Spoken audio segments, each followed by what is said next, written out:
ሄርሜላ አርፈሽ ተቀመጪ፣ አብርሽ ወደ ቤቱ ገብቷል፣ ወደ ልጅ ወደ እናት እያላችሁ ነው ማለት ነው። ሰላም ጤና ይስጥልኝ ወደ የተከበራችሁ ቤተሰቦች እንዴት ናችሁ?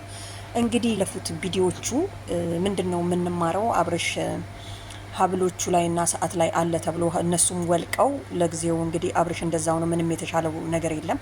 ምክንያቱም ችግሩ አብርሽ ላይ ነው እንጂ ሰዓቱ ላይ አይደለም። ቢሆን እንኳን በዚህ ሰዓት ውስጥ እንደማይድን አውርተንበታል። አሁን ደግሞ እንግዲህ ዛሬ ላይ ሄርሜላ ተይላት አብርሽ ይወዳታል ሩታን እያላችሁ ነው የምትገኙትና እንዲመታው ቀልድ አይደለም። ሄርሜላ የውሸት አይደለም አብርሽን የቀረበችው። ምክንያቱም ትወደዋለች፣ ታፈቅረዋለች። በወቅቱም ወድሻለሁ አፈቅርሻለሁ ብሎ ነበረ ያገባትና አብረው መሆን የጀመሩት ማለት ነው። ስለዚህ ተይላት በቃ ለምትሉ ሰዎች አብርሽ መዳኑን በምን አረጋገጣችሁ ነው የኛ ጥያቄ። አብርሽ መዳኑን በምን አረጋገጣችሁ? አብርሽ አልዳነም። አሁንም ገና በጣም ብዙ ይቀረዋል ማለት ነው።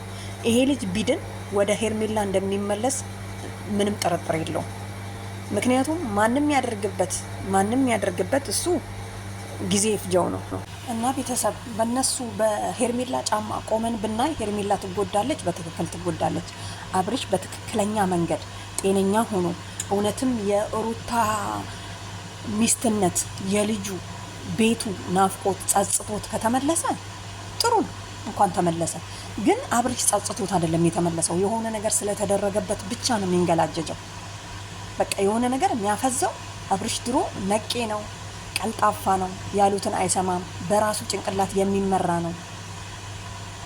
እና ታዲያ ዛሬ ላይ ምን አፈዘዘው? ሲቀጥል ደግሞ ሩታ ከሌለች አጠገቡ የማያወራበት ምክንያት ምንድን ነው? በሉና ራሳችሁን አስተውሉ። ከዛ በኋላ አብርሽን ለብቻ ወስዳችሁት ከተቀመጠ ከታከመ ነፃ ከወጣ በኋላ ራሱ ይመርጣል። ያኔ ነው በቃ ትክክለኛ መንገዱን ማየት ያለብን ማለት ነው። እና ቤተሰብ አሁንም አላማረኝም። አሁንም ስብስቡ ሄርሜላን ከዚህ ውስጥ ውጪ ማለቱ፣ አብርሽ ሄዷል ሩታ ጋር ማለቱ፣ አርፈሽ ተቀመጪ ምናምን አይሰራም። በቃ ሁላችሁም ለጎናችሁ ሰዎች ነው እየደገፋችሁ ያላችሁት። ምክንያቱም ሰው ጎን ስለኖረ ብቻ ሳይሆን እውነትን ይዞ ነው መጓዝ ያለበት ማለት ነው። እና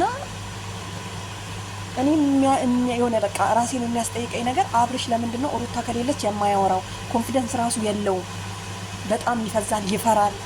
ምክንያቱም ሩታ ነች እየገፋፋችሁ ያላችሁና ለምንድን ነው ምክንያቱ ምንድን ነው ብላችሁ ጠይቁ ራሱ ማለት ነው። እና ሄርሜላን ውጪ ከዚህ ውስጥ የምትሉ ሰዎች እሷ ራሱ እኔ እንዴት ወጣለሁ እንዲህ በቀላል ነገር የምችለው አይደለም ብላለች። ደግፋታለሁ።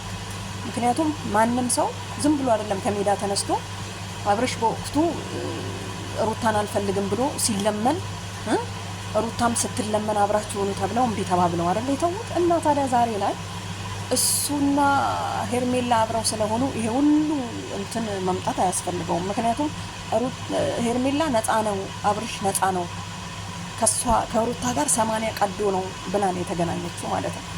ስለዚህ ሄርሜላ ላይ የምትፈርዱ ሰዎች ትክክል አይደላችሁ ባይነኝ፣ እንደኔ ከሆነ ማለት ነው። ትክክለኛ ሂደት ከሆነ መፍረድ የለባችሁ። እሷንም ሩታንም አብርሽንም ማስቀምጣችሁ በወንበር ዙሪያ መደራደር አለባችሁ እንጂ ለሁለቱም አትወግኑ ማለት እወዳለሁ ማለት ነው። እንደኔ ሀሳብ የኔ ሀሳብ ነው።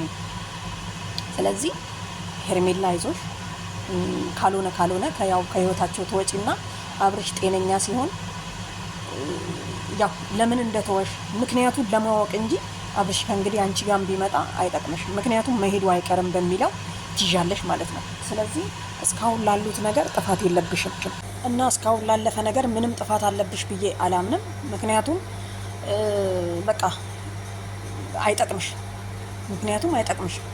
ቢመለስም አይጠቅምሽም። ግን ችግሩ ምን እንደሆነና አንቺን ትቶ እንደሄደ አብርሽ ወደ ጤናው ሲመለስ መጠየቅ አለብሽ።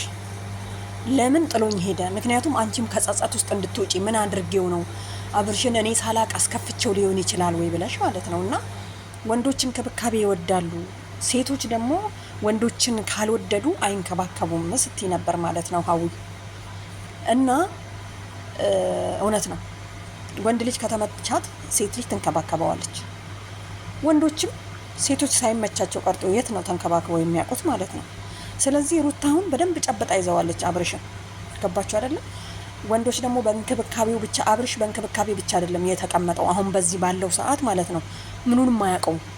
ሂድ ስትለው ሄዳ፣ ተመለስ ስትለው ይመለሳል፣ ወደዚህ ሁን ስትለው ወደዛ ይሆናል ማለት ነው። ስለዚህ ኮንፊውዝድ ሆኗል። ስለዚህ ልጁ ራሱን መነቃቃት አለበት ለሱ ማለት ነው። ይሄ ትዳሩን ራሱ መምራት አይችልም አሁን በዚህን ሰዓት። እና ቤተሰብ ምን ለማለት ፈልጌ ነው አሁን ሄርሜላ እንግዲህ ምንም ማለት አይቻልም፣ ግን ምን አንቺ ሳታቂ ያስከፍተሽው እንደሆነ ለማወቅ አብርሽ ወደ ጤናው ሲመለስ በወንበር ዙሪያ ትደራደሪያለሽ። ከህይወት ውጪ ምናምን የምትሉ ሰዎች አብርሽ ተመልሶ ሄርሜላ ጋር መሄዱ አይቀርም፣ በኋላ ይቆጫቸዋል ማለት ነው፣ ይቆጫቸዋል። ስለዚህ እነኚህ ሰዎች አሁን ከህይወቷ ውጪ እያሏት ነው። መሆን የለበትም።